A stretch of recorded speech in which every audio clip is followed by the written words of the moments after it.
It's funny because I just made a social media video on this, telling people to just just plan it out and start your podcast. But if I were to give you proper advice on how to start a podcast, is that no idea is a bad idea, because everyone have this great idea on a certain topic that they are so passionate and they believe in. And yes, you should start a podcast, but again, it's not as easy as coming up behind a mic, talking about your podcast, talking about your passion. You have to plan it all out. So the best advice I can give a budding podcaster is that write down 12 episodes that you are really passionate about, pick one that you really want to talk about, and just go with it. Record yourself, uh, record yourself from intro to outro. Listen to it again. Ask your friends and family for feedback, and then keep fixing it. Because the key here on starting a podcast is consistency. You don't need the best equipment. You don't need the best cameras. As long as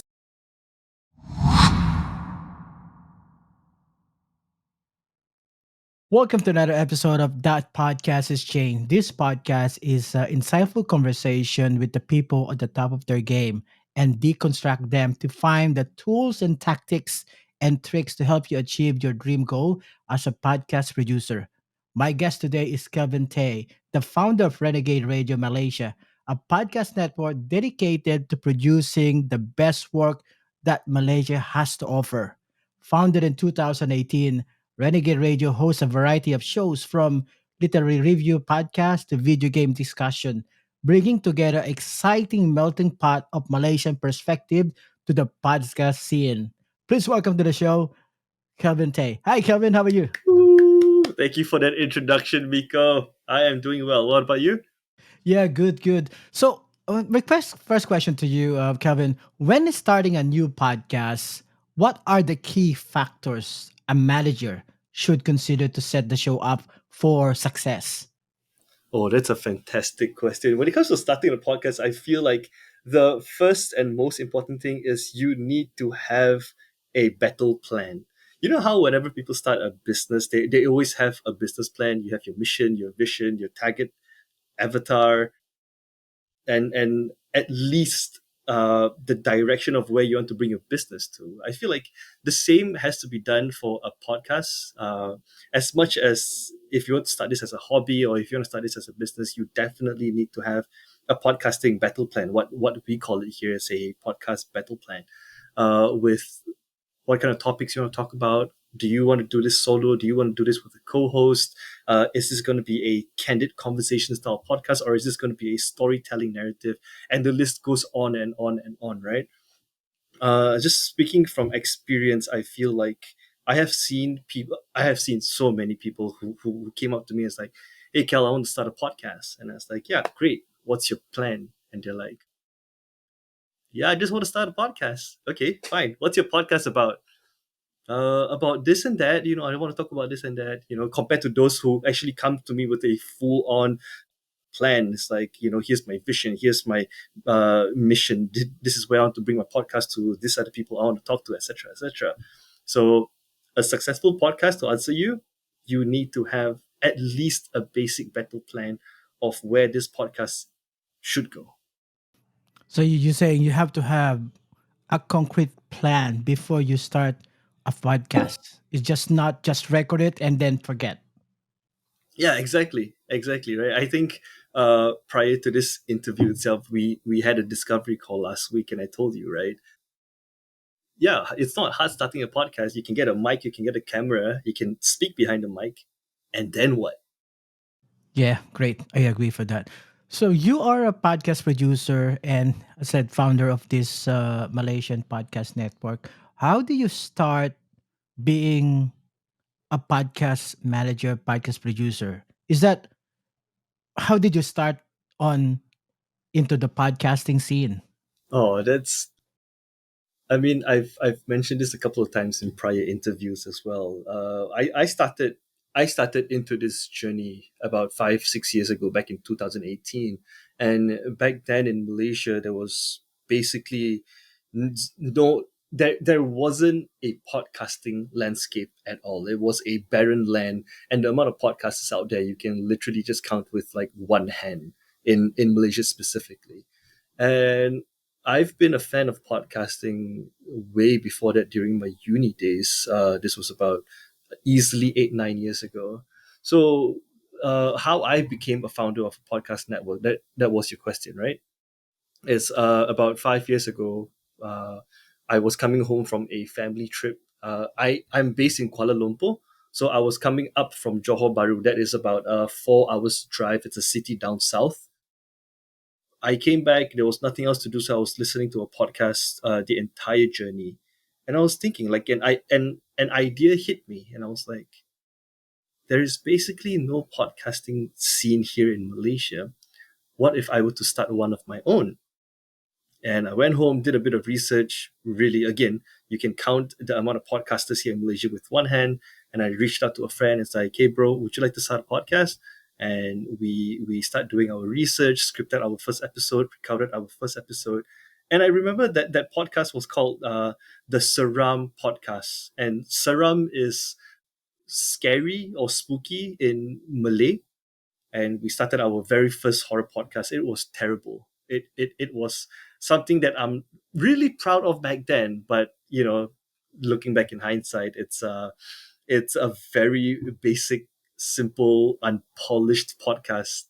But yeah, from there, started learning the processes of podcasting, started understanding how to produce a podcast. It was a lot of research, a lot of hitting into different walls just to figure out how do you properly produce and create a podcast from what I like to call now ideas to earbuds.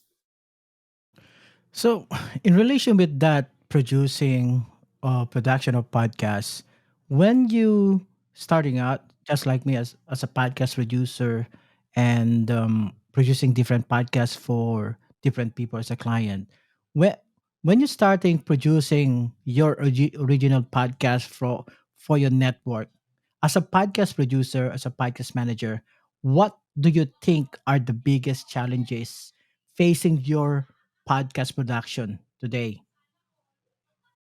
When you mean podcast production, do you mean like the back end of podcast production, or do Yeah. you mean the entire process itself? So the as production. So how as a podcast manager producer, what was the challenges, biggest challenges to you Oh, on okay, your okay. business? Yeah. Understood.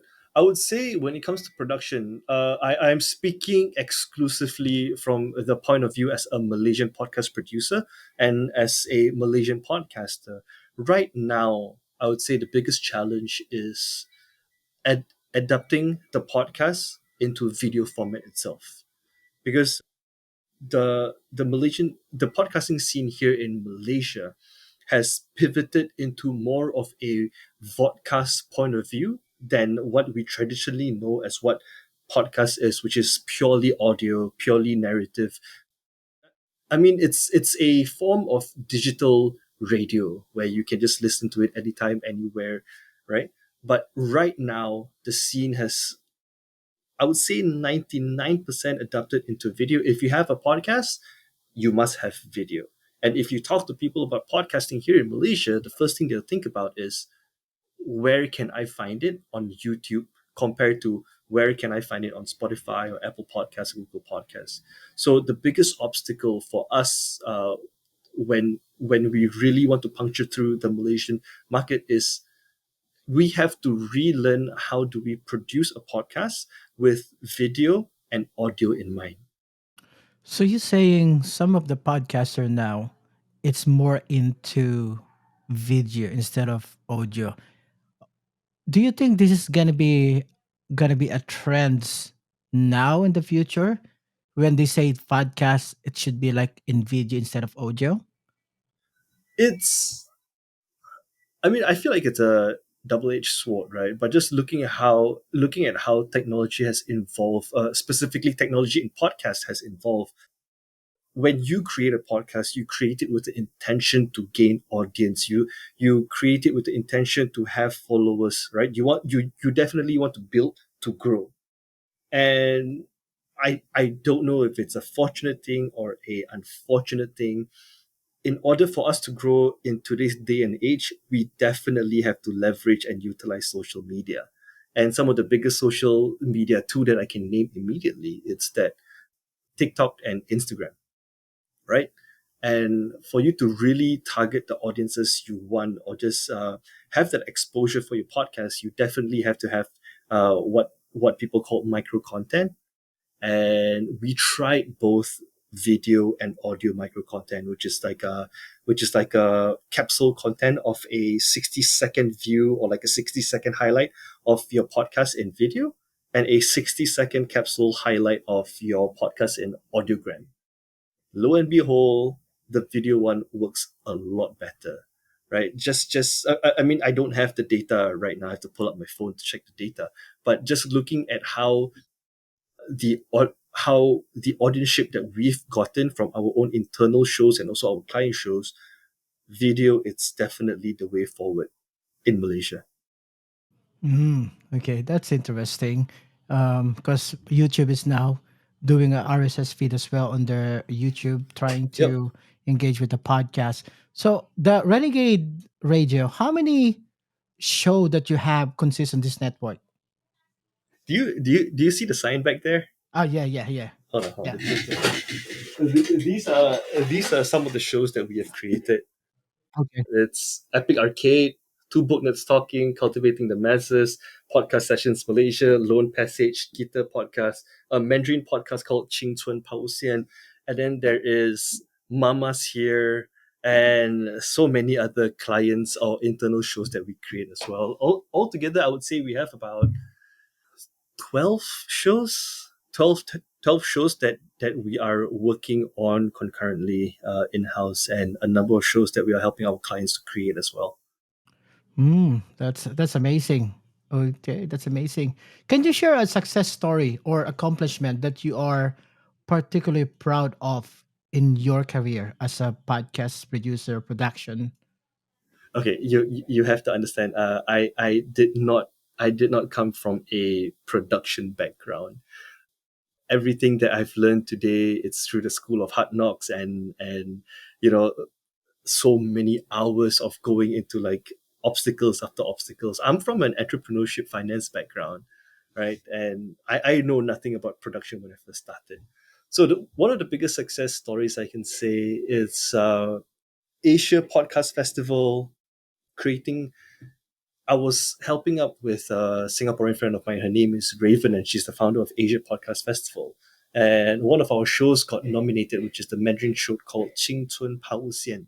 And that show translated to English, I mean, it can be loosely translated to Pillars of Life, and it's just talking about the journey of adolescence going into adulthood, talking about love, talking about relationship, talking about family, etc., talking about work. And we got nominated as one of the best original content in Asia, and that was definitely one of the achievements. And back then, when we first started that podcast, it was just an idea between me and my other friends. We were like, "Hey, there's no Chinese or Mandarin-based podcast here in Malaysia. Let's try starting one." And we were very happy when it got recognized not only in Malaysia but in Singapore, in Indonesia, in Taiwan as well. That's interesting, amazing. So you start because of that. It started your your podcast journey as well. I mean, I can go on and on when it comes to like podcast success stories. Another example I can give you is this other podcast that we helped co-produce called Two Book That's Talking, and it features the two hosts, Hani and Diana. And when they first started their podcast, their dream was to get free books for review, and also they want to interview internationally known authors. And we worked on that for about 6 7 months, and eventually we actually got international authors flying in from America and also Singapore, and also some homegrown Malaysian authors into our studio, and we had a fantastic conversation. And up till now, we still have some friendly partnership with book publishers in Singapore and Malaysia, where we get books for review. So yeah, again, I can go on like the achievement, because everything for me is such a highlight, and I can actually be proud of. That's fantastic. So how do you stay up to date with the latest trends and development in podcasting? A lot of homework. So sometimes during my free time, it's just going on Pod News, for example, just to see what are the latest highlight. I have a group with other local Malaysian podcasters as well, and maybe once in a month we will all just meet up over drinks or dinner, just catch up with everyone. Meeting industry experts such as Norman, I believe he was one of your guests on the previous episode as well, and people like Simon as well from Triton Media, just to understand what is the podcast landscape like, not only in Malaysia but around the world, and how we can adapt it into our own in-house shows, and how we can help our clients build their shows from good to great. Amazing. My last question to you, Kelvin, what is your advice would you give to someone who is thinking to be a podcast producer, a podcast manager? How they can start in the industry? It's funny because I just made a social media video on this, telling people to just just plan it out and start your podcast. But if I were to give you proper advice on how to start a podcast, is that no idea is a bad idea, because everyone have this great idea on a certain topic that they are so passionate and they believe in. And yes, you should start a podcast. But again, it's not as easy as coming up behind a mic, talking about your podcast, talking about your passion. You have to plan it all out. So the best advice I can give budding podcaster is that write down 12 episodes that you are really passionate about. Pick one that you really want to talk about and just go with it. Record yourself from intro to outro. Listen to it again. Ask your friends and family for feedback, and then keep fixing it, because the key here on starting a podcast is consistency. You don't need the best equipment, you don't need the best cameras, as long as you have like a lapel mic or like a smartphone mic. Just record and try, because trying is better than quitting. If you don't start your first episode, there will not be a second episode. There will not be a third episode. Put it in paper. Just go for it. Just take the leap of faith. Thank you so much for that. To our audience and listener right now on that podcast exchange, how can they connect with you, or if someone wanted to contact you? If you want to connect with me on all things podcast, you can reach out to me on LinkedIn. You can find me on LinkedIn as Kelvin Tay. That is KelvinTay. Or you can send me an email at my work email, kelvin@renegadeplus.com. That is kelvin@renegadeplus.com.